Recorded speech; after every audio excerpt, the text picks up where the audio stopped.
14வது வாரத்தோடைய முதல் நாள்லேயே வந்துட்டு பார்த்தீங்கன்னா எல்லாருக்குமே ஒரு ட்விஸ்ட் மாதிரி வந்து ஓப்பன் நாமினேஷன் பண்ணுங்க அப்படின்னு பிக் பாஸ் வந்து அவங்களுக்கே ஒரு ட்விஸ்ட் வச்சுட்டு கடைசியில் எல்லாருமே நாமினேட் ஆகிட்டீங்க அப்படின்னு ஒரு ட்விஸ்ட் வச்சுட்டு ரயானு தவிர்த்து அப்படின்னு சொல்லி ஒரு ட்விஸ்டோட வந்தார்.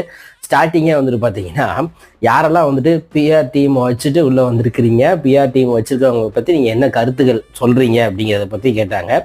எல்லாருமே வந்துட்டு பார்த்தீங்கன்னா அவங்களோட கருத்துக்களை வந்து சொன்னாங்க. யார் யார் பிஆர் டீம் வச்சுட்டு உள்ளே வந்திருக்காங்க அப்படிங்கிறத வந்து சொன்னாங்க. பட் எல்லாருமே வந்து சௌந்தர்யா வந்துட்டு இவங்க வந்து கண்டிப்பாக பிஆர் டீம் வச்சுட்டு தான் வந்திருப்பாங்க அப்படின்னு சொன்னவொடனே சௌந்தர்யா முடிஞ்சல ஆடலை, ஏன்னா அவங்க வச்சுட்டு தான் வந்திருக்காங்க அப்படிங்கிறது கொஞ்சம் சில வாரங்கள்லேயே வந்துட்டு தெரிஞ்சு போச்சு. அதை வந்து அந்த பொண்ணால் என்ன செய்ய முடியல அப்படின்னு பார்த்தீங்கன்னா டேக்கிள் பண்ண முடியல. பிஆர் டீமை வந்துட்டு பார்த்தீங்கன்னா மக்களாகவும் ஓட்டாகவும் அது வந்து என்னென்னமோ சமாளிக்க பார்த்துச்சு. பட் ஆனால் சமாளிக்க முடியலை.